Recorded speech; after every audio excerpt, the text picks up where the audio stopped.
In today's video, I'll be showing you how to build this insanely fast XP factory with the Create mod. So without further ado, let's get to building. For this build, we'll need an 11 by 5 block foundation. These are all the blocks we'll be using in today's build. Now to get the XP from this farm, we'll be killing silverfish. And to get silverfish, we can break infested stone, which we get from bulk haunting stone. And stone we get from bulk blasting cobblestone. Now there are two ways we can kill the silverfish. The first way is the vanilla way, where you just swing your sword and then you get XP from killing the silverfish.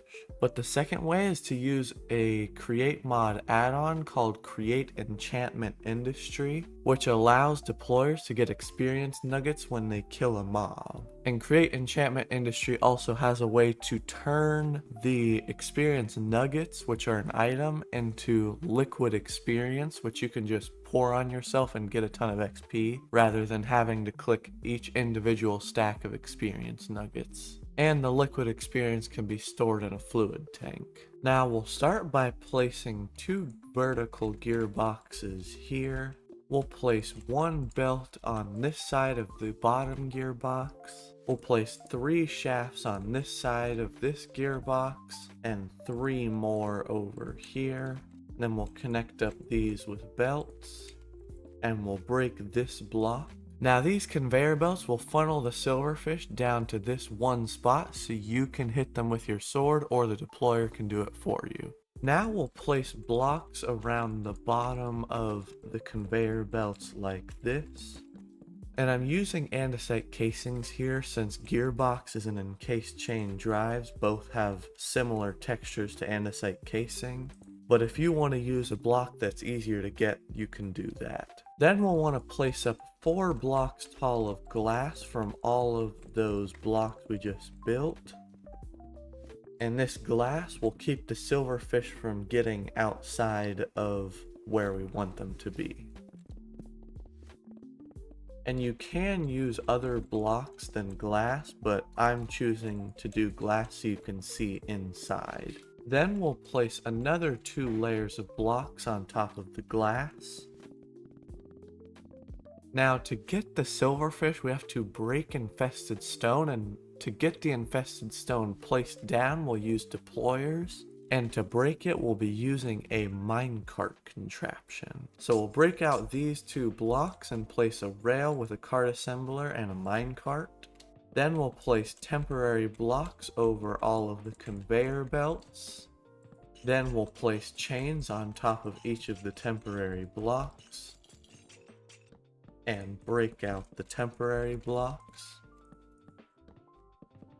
Now we'll place 1 block on top of this cart assembler. Now you'll want to super glue this block to the glass one next to it. Super glue that glass block to this chain, and then super glue this chain to all the other ones. Now whenever you put a lever on this block and you turn this lever on, it will power this block, which will then power the cart assembler that it's attached to. And then all of the blocks that are super glued together will get picked up. But once everything gets picked up, the cart assembler will lose the redstone signal and it'll sit itself back down to break all of the infested stone, which will drop the silverfish down and leave more room for more infested stone. Now when we flip this lever to see if it works, everything should start getting picked up and then immediately put back down. Then if we turn it back off, it'll stop. Now it's important to know that if you put a transparent block like glass directly on top of the cart assembler, when you hit the lever, all of the super glued blocks will not get picked up since redstone signal can't be carried through the transparent block.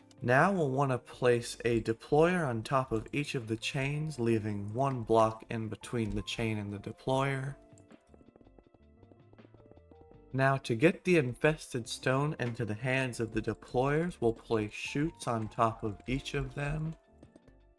And we'll place a 3 by 3 by 6 block item vault on top of the chutes. And the chutes will distribute the items between the deployers from the vault. Now we'll leave 2 blocks in between and place another 3x3x6 item vault.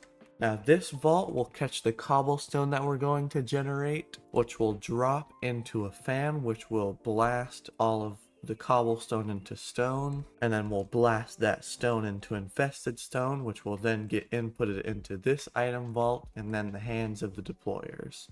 Now we'll place hoppers on top of each part of this item vault so we can have the cobblestone go into the hoppers, which will then go into the vault. Then we'll place windmill sail frames on top of each of the hoppers.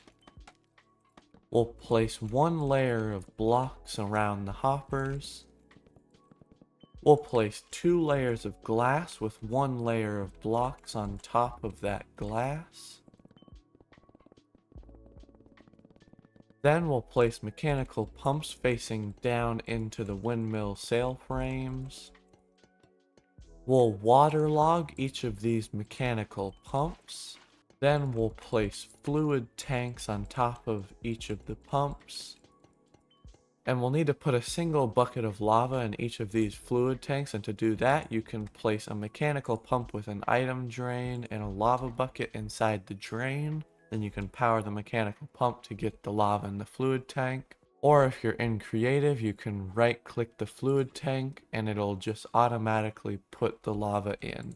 Now to break all the cobblestone, we'll do a similar thing to this cart assembler, where these windmill sail frames will get picked up, which allows the cobblestone to be generated. And then after it's generated, it immediately gets broken from the minecart contraption sitting itself back down, and it'll repeat that cycle. So to do that, we'll place 1 block and break the 2 above it. We'll place a rail with a cart assembler and a minecart on top of this block. Then we'll place 1 block on top of the cart assembler. Now we can put the lever on the side of this andesite casing, and it'll do the same thing whenever you turn it on as it did in the previous minecart contraption that we made. And the reason we can break the glass to put the lever on this side up here but not down here is because the silverfish would try to get out of the gap since a lever has no collision. So that's why we placed it on this side rather than where the glass is, to save space. Now the mechanical pumps will let the water flow down, and if they have any amount of rotational power, it doesn't matter how fast it is, it will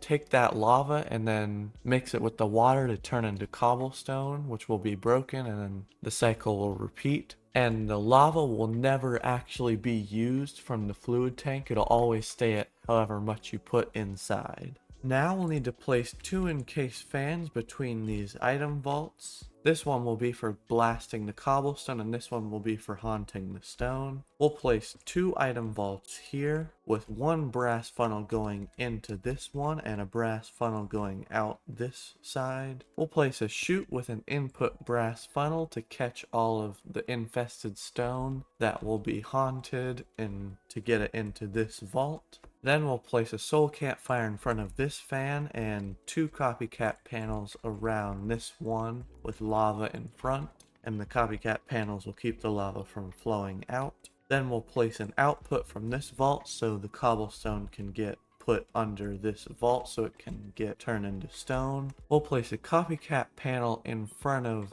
this brass funnel so the items don't get blown out of the way of the brass funnel, so they just drop off the edge. Now the fan can blow through copycat panels, but only if they're empty and they don't have a block textured. So if you place a non-transparent block inside of the copycat panel, then the stream of air will not go through this panel. Then we'll want to filter this brass funnel to only input stone, and we'll filter this one to only input infested stone. Now we'll need to break out these 7 blocks and place up 11 encased chain drives. Then we'll place 2 shafts and 1 gearbox and 3 encased chain drives to connect up this fan and 2 to connect up this one. Then we'll need to bring an encased chain drive up to here with a vertical gearbox on this side and a cogwheel on top. This will bring power over to the mechanical pumps. And we'll place one gearbox here with a rotation speed controller like this and a large cogwheel. Then we'll set this to 1 RPM so it can be really slow, since the mechanical pumps doesn't matter what RPM they have. Now we'll break out these 6 blocks and place 4 encased chain drives and 2 shafts to connect up the deployers to power. When you right click a belt with andesite casing, it puts this little case around it. And we'll want to do that with all of these belts to make sure that the silverfish can't get out into places they shouldn't be. Now we should have all of our machines connected up, and we can place blocks around the gap in between the item vaults and make them 2 layers tall. And then we can actually go and right click some of these cogwheels and shafts to encase them. This won't affect their functionality, it'll just make them full blocks rather than having those partial blocks. Now you want to place 2 blocks here. And if you aren't using the Create Enchantment Industry add-on in your world, then you'll want to place an andesite casing here with a spruce slab, and make sure that these blocks are covered up so you can't let the silverfish get out. Then you can just swing your sword from here at the silverfish and get the XP that way. But if you are using the Enchantment Industry add-on, we'll be doing something different. Now we'll want to dig down a block under this area so we can move around a little better.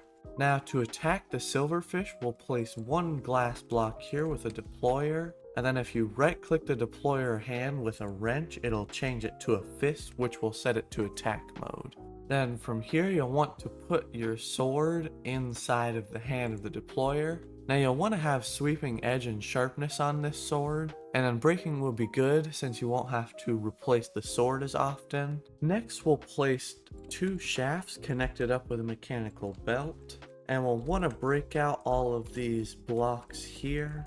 Then we'll place an item drain on the end. And to filter out the experience nuggets that we get from the deployer but not the sword, we'll place a brass funnel on this side. We'll use a list filter to deny the netherite sword or whatever kind of sword you're using. And then we'll filter this brass funnel with that list filter. Now to turn these experience nuggets that you get from the deployer into liquid experience, we'll first need to right click this item drain with a mechanical grindstone, which is an Enchantment Industry item. And as you can see on this side, you get this shaft to where you can input rotational power for the grindstone. But if you come over to this side, you can see that there's a fluid pipe to output the fluids from. And for this to work, you'll need another mechanical grindstone on top, and you'll need these both to be spinning opposite directions from each other. Now we'll place 1 gearbox here, 3 encased chain drives connected to this one. We'll place 2 vertical gearboxes to get power to this belt.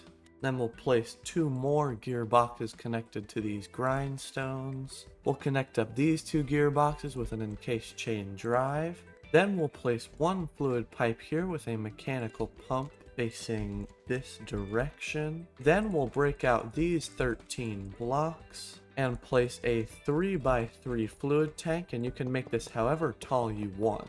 Now I'll make it up to here, but this might be a bit overkill since this can hold 1.4 thousand buckets of liquid experience. Then we'll need to place pipes connecting from this fluid tank all the way over to this pump. And if you have this foundation off the ground, you can place copper casings around these fluid pipes to make them full blocks. And even if you have this inset in the ground, you'll want to place the copper casing here, so that way you'll be able to have them fall onto a solid block rather than that shorter block. And then we'll place 2 more blocks here. Now to power these minecart contraptions remotely, we can place a redstone link here, set this to receiver, and set the frequency to whatever you want. In my case, I'll just do it as 2 rails. And we'll replace the lever on the other one as well and do it at the same frequency and also set it to receiver. Then we can place a lever here and a redstone link below it and set it to the same frequency. So now when you flick this lever, you can turn on these minecart contraptions. And if you ever want to stop it, you can turn the lever back off. Now to make the shower that sprays experience down on you from this fluid tank, we'll place a gearbox that's vertical. We'll place one fluid pipe with an outwards facing fluid pump. We'll place a clutch here with a lever so you can turn on and off this shower whenever you want, and place a cogwheel below it so it can actually get power to the mechanical pump. Now if you run this system at 256 RPM, it should only use 24,648, and that includes if this mechanical pump is running as well. So you can place another clutch here with a lever on the side so you can turn this whole system on and off whenever you want. And then you can use whatever way you prefer to get your stress. And once you connect the rotational power to this clutch and this lever is turned off, the whole system should start working. Now when we flip this lever, we can go check to see that everything is working. As you can see, the deployer with the sword is working. The conveyor belts are going, these deployers are deploying, this cogwheel is spinning slowly, which means that these mechanical pumps are as well. We go inside here and look, we can make sure that the encased fans are spinning the correct direction, and they are. And this mechanical pump isn't going, and an easy fix to that is to place one gearbox here with a cogwheel on the side, and then you can encase the cogwheel. We go under here, we can see that this mechanical grindstone is working. They're both spinning the opposite directions. Now the final thing to do is turn on this redstone link and see if the minecart contraptions function. Now when we come up here, you can see that it's making cobblestone, which is going into this vault. We go in here, there is cobblestone being blasted, and there's stone being haunted, and soon these deployers should start getting infested stone, and there it goes. And we have liquid experience filling up in this tank, and we already have a bucket of liquid experience in this tank, and 50 buckets of liquid experience will get you from level 0 to about level 120. Now when we flip this lever, it should start pouring out experience, and I'm already at level 30. Now, just a couple buckets of liquid experience can get you from level 0 to over 50 levels. This is the finished build. Don't forget to leave a comment down below with what you would like to see me build next. And while you're down there, I would really appreciate it if you hit that like and subscribe button, turn on notifications. Thank you so much for watching, and I'll see you in the next one.